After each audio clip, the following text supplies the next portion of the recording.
Episode 8. The Circus of Sören Sieg. After Belgium, after Mia, and the memories of Goga and that fateful border crossing, I keep moving. I walk out the doors of Warsaw Chopin Airport, and there's a black cab purring at the curb. The cab's for me. I open the door. A black cab.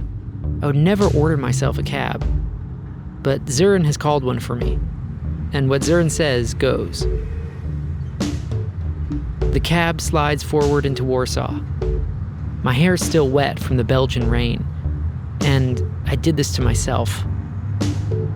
I stare out the window as the city moves past, the wide boulevards and glass towers streaked with neon. Rain beads against the window without a sound. I'm wet because I tried to save a few bucks. For some reason, the possibility of losing money for me is way more significant than the possibility of making money.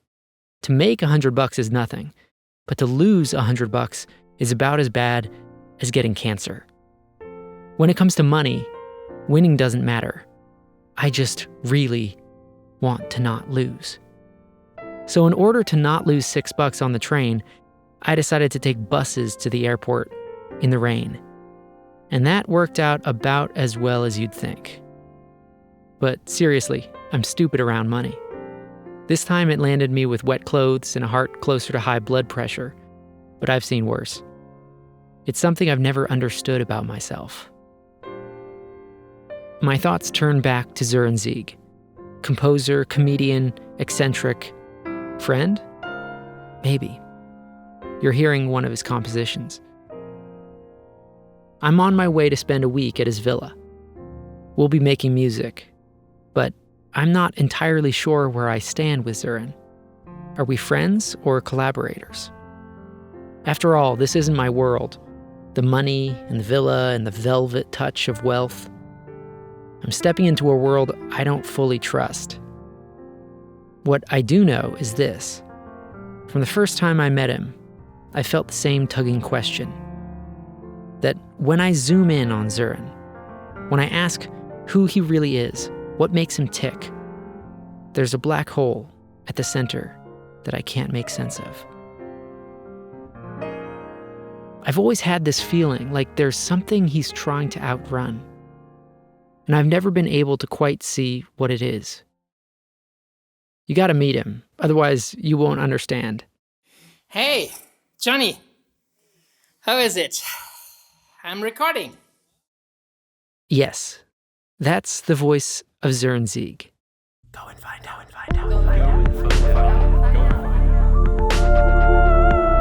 Welcome to Go and Find Out.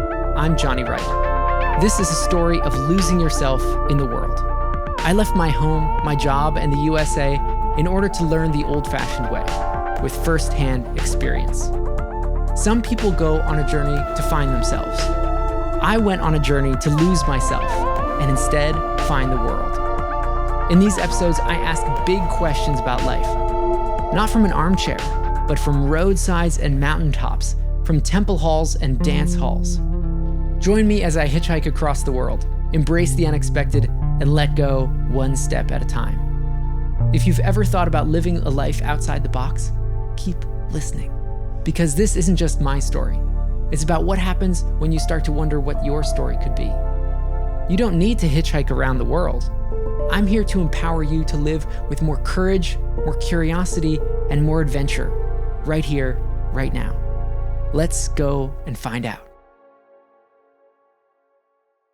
It was a year earlier that I first arrived at the stately villa in a neighborhood of manicured hedges and pastel buildings. I rang the bell. The door flew open. A glowing round face greeted me with an impresario's flourish and a very nasal voice. He ushered me in, talking at full speed, breath coming in huge gulps.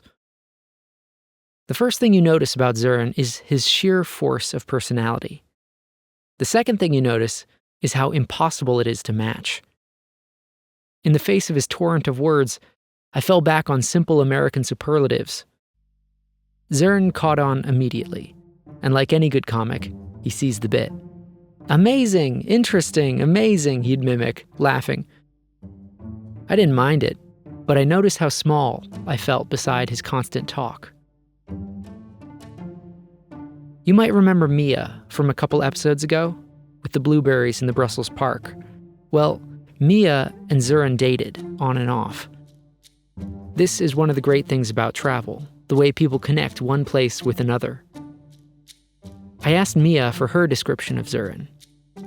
He definitely is a person that is extremely extrovert in the sense that he's not afraid of sharing his inner thoughts and feelings to the extent that I have never known before. Inside the villa, high ceilings, wood-paneled foyer, upright and grand pianos, recorders taller than I am, sheet music and books stuffed into every cubby, and music stands clustered like guests, waiting for the concert to begin. The next evening, Sören's villa transformed. I walked downstairs to find chairs squeezed into every corner. A trickle of musicians come through the front door. Each one grabs my hand, says hello, and hurries into the music room to tune up their instrument. Sören's feet can't carry him fast enough. He darts from person to person, conducting a complicated social choreography. He runs up and down the stairs to print out new scores. I'm not quite sure why I'm here. I've been invited, and Sören's being painfully kind and enthusiastic. But what exactly am I to him? Am I a guest or a collaborator?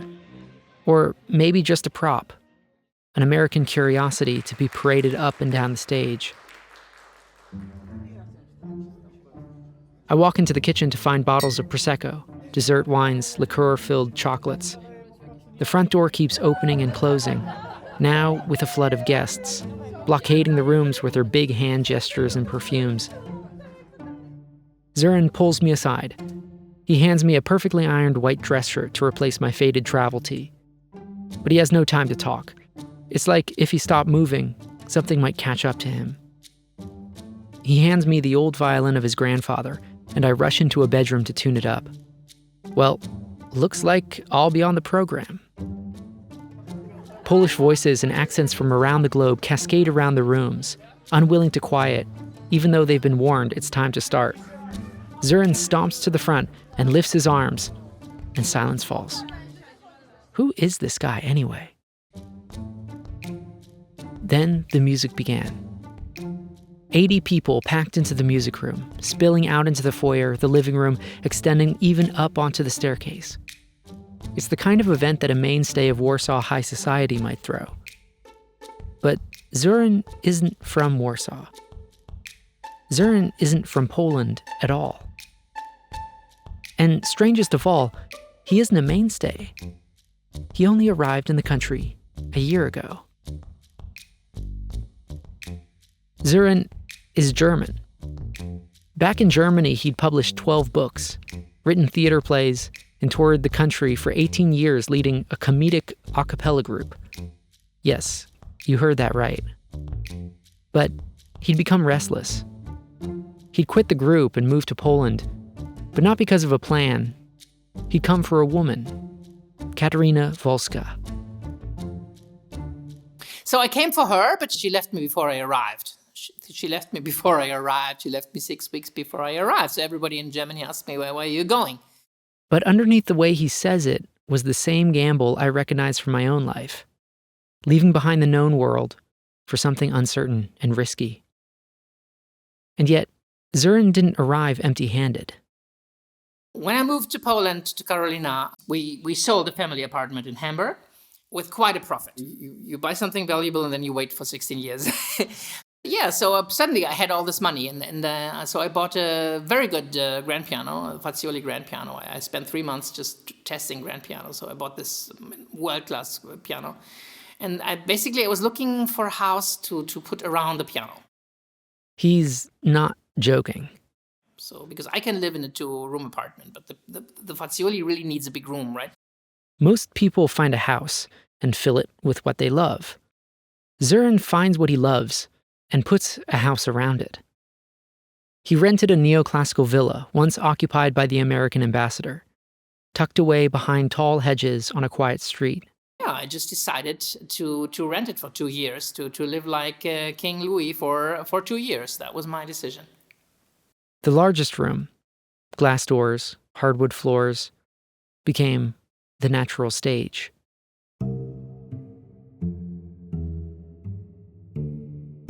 So, starting with knowing one person in the whole city, his ex, he began to hold performances, once every few weeks.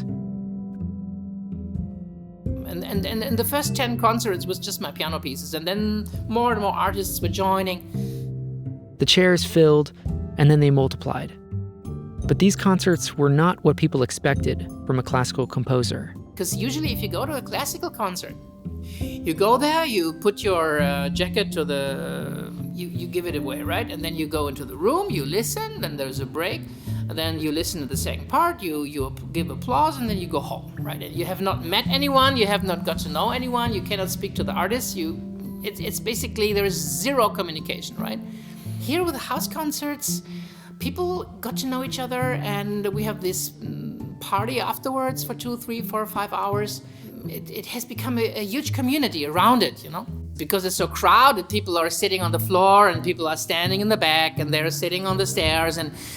The image of a circus ringmaster came to mind, but a ringmaster with a tissue box in one hand. You know, I am overwhelmed with gratitude afterwards. You know, my ex-wife, she's a psychologist, and she always tells me that the two best things in life is generosity and gratitude, those two.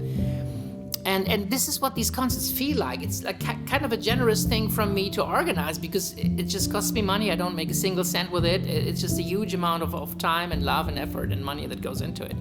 But what I get back is this enormous amount of gratitude, of friendliness. People who say they can't believe that this even happens here somewhere in the suburb of Warsaw, you know. It was easy to admire Sören's exuberance, and just as easy to feel skeptical. Was this generosity or self-indulgence?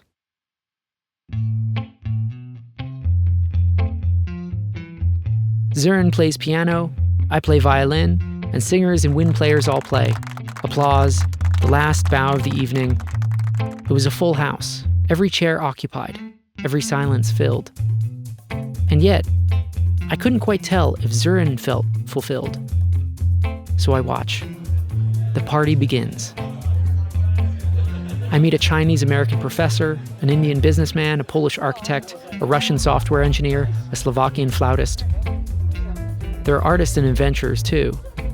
One woman tells me about how she hitchhiked through Tanzania with a group of drunk men who were on a 3-day bender of a road trip, returning from a funeral. The party spreads and shifts. People carry their wine into the backyard. Others gather at the piano to sing. Sören moves from person to person, cracking jokes like a jester throwing firecrackers into what has been, up till now, a perfectly civil conversation. I can see from here that he's a man who enjoys life. He's frank about his pleasures, unashamed of what gives him a kick. And mostly what gives him a kick is turning everything into a joke. Mia says, You know, people love categorizing, right? So I don't know, there are extroverts and introverts and so on and so on. And all these categories exist, and then we're trying to put everybody in a drawer, and normally people fit in one drawer or another, where Sören Sieg does not fit into any drawer. This I was starting to see, but not always in ways that made me comfortable. I catch his eye and he calls me over, compliments my playing, introduces a couple of cheerful Poles, but he's off in the next second. He can't stand to not be in the middle of everything. Mia knows this better than anybody. He can be restless. He would say, okay, and now we're just relaxing. We're not thinking. Well, he cannot not think. Then I saw it. A wine glass was teetering at the edge of a bookshelf. A careless elbow and it would have crashed. Sören sweeps through and in one fast motion snatches it up. A sharp exhale through his nose, His face clenches. For that half second, something flares. He grumbles under his breath. Then, as if flipping a switch, his voice turns cheerful again. He says, "Can we please hold on to our wine glasses? You never know where they'll end up." The room laughs. The tension slips back under the surface.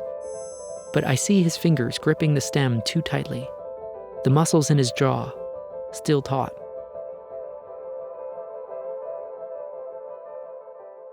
It was 1 a.m. The house had finally emptied. The front door was shut.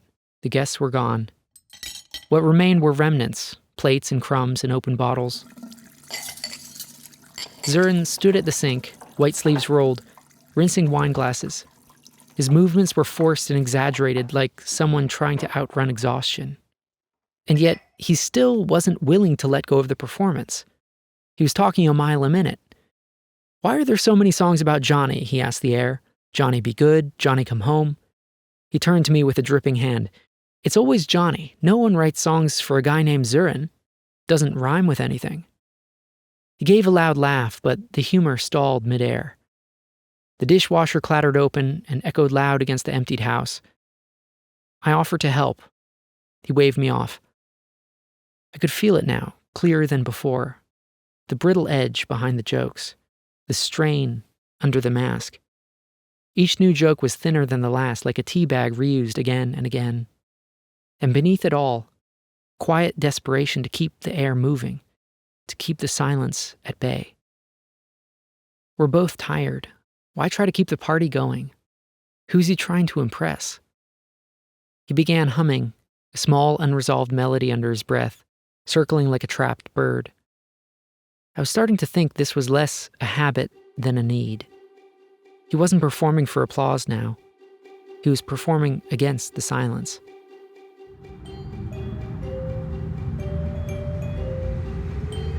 The black car slows as we pull up to the familiar villa.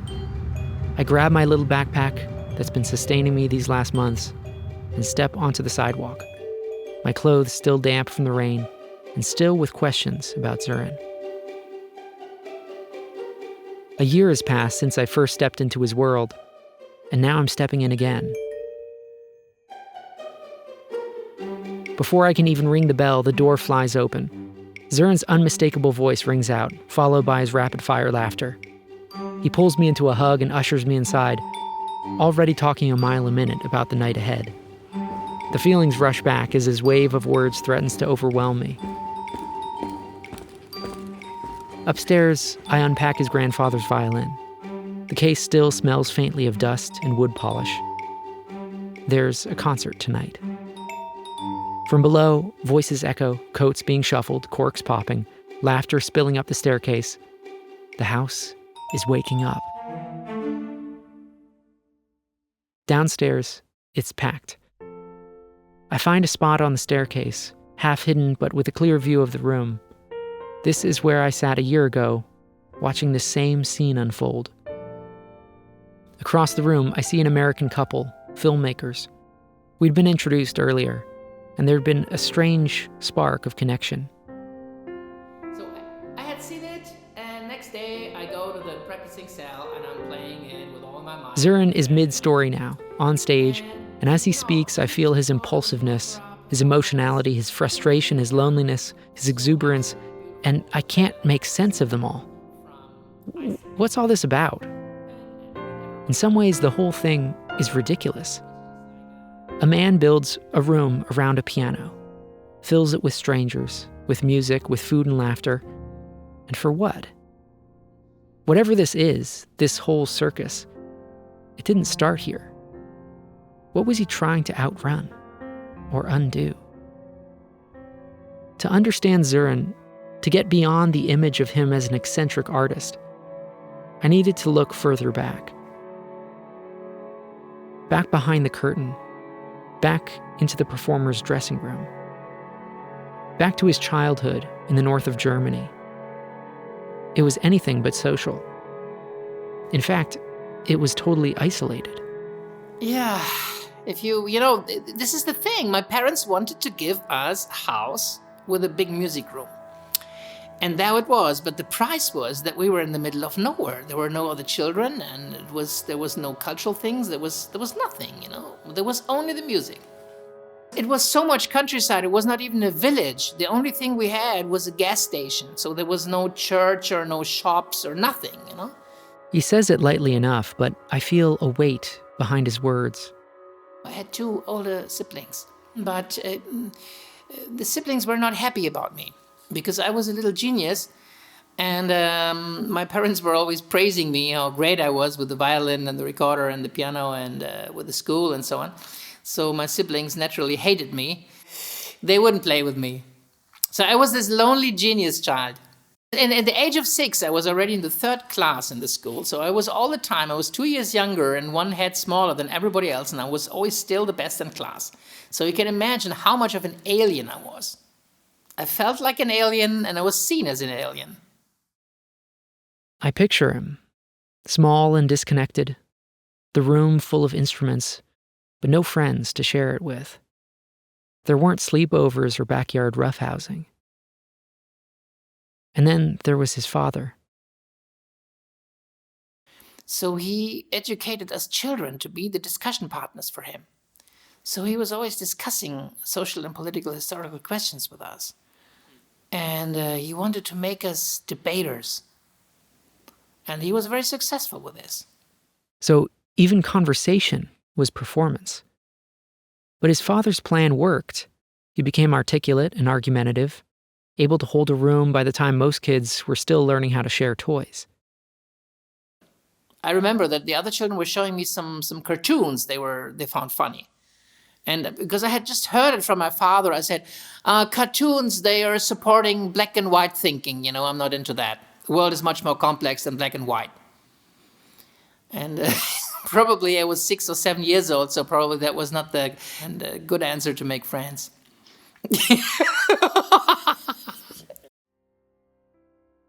I look around the room at the audience. The tall ceilings, the polished wood floors, the grand piano anchored at the center, the way the music spills through every corner, the voices pouring in from the kitchen, the way no one seems in a hurry to leave. And suddenly, it clicks. I see it, not as mere eccentricity, but as a reconstruction. That house from his childhood, the big music room, the instruments, and the emptiness. He's rebuilt it. But this time, the room is full of music and full of people, full enough to keep the silence out. City, house, piano, parties, stories has been pulling him toward these moments, not just to create beauty, but to fill what was empty. The long ribbon stretches backwards, all the way to that first music room. And in seeing it, I see a little more of myself. The part of me that stresses in the rain to save a few bucks. That stingy part I want to rail against at times. I've wondered why I am the way I am. I still don't know most of the reasons. Maybe it's enough for me to see the outlines, to recognize that some part of me is trying, in its own odd way, to keep me safe. To admit that there might be a ribbon threading back a long, long way to some scene I can't remember. And then she leaves the room. Sören launches into one final punchline. The room erupts. Without missing a beat, he turns and slides onto the piano bench. The laughter continues, but his fingers are already moving. The chords spread through the room like warm light. A deeper silence settles over the audience. Not the silence of emptiness, the silence of listening. I tilt my head back, resting against the stair behind me.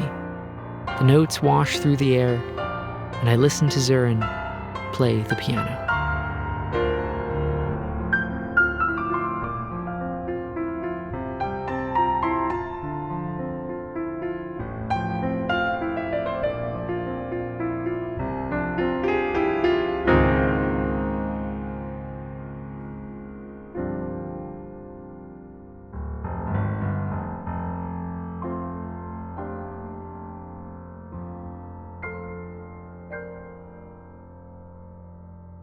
I didn't see it coming, but in that very room was someone who was about to pull me sideways into a whole other world. It was the kind of ambush only artists know how to stage, and honestly, I'm a sucker for it. Go and find out.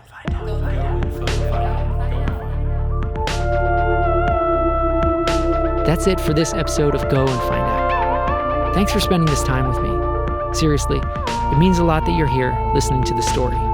To be honest, it's been a big scramble this week to get this episode ready for y'all, but I've been trying to work with a quieter mind. The noise in my head does not equate to productivity. So why not work quietly?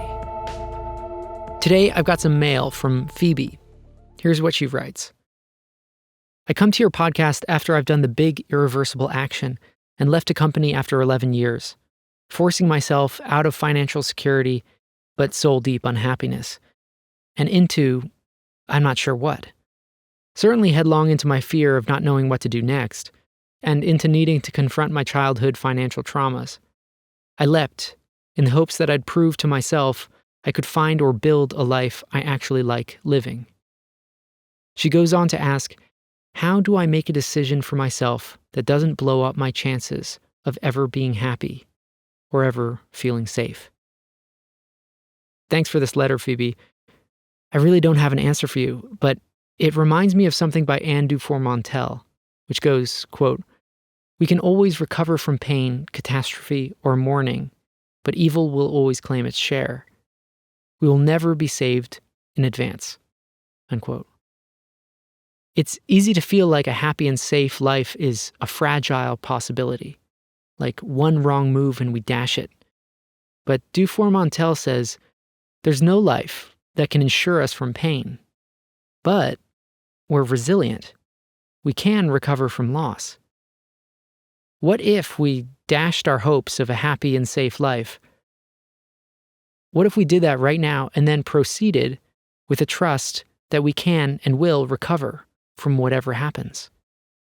Because in the end, happiness comes and goes, but resilience is a quality we can build that sticks with us until the end and allows us to lose over and over and over again.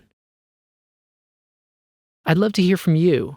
Thoughts, stories, weird travel tips, whatever's on your mind. Drop me a line at goandfindoutpod@gmail.com and I'll do my best to write you back. This show is created by me, Jonny Wright, and this episode features a piece written and performed by Sören Sieg himself called The White Nile. There's a link in the show notes to listen. If you're enjoying the ride, follow along so new episodes come straight to you every Thursday. And hey, if you've got a second, leaving a quick review or rating really helps spread the word. But more than anything, I hope this episode sparked something, however small. A question, a dream, a reminder that your life is still unfolding. The only real adventure we have is right now. Go and find out. Go and find out. Go and find out.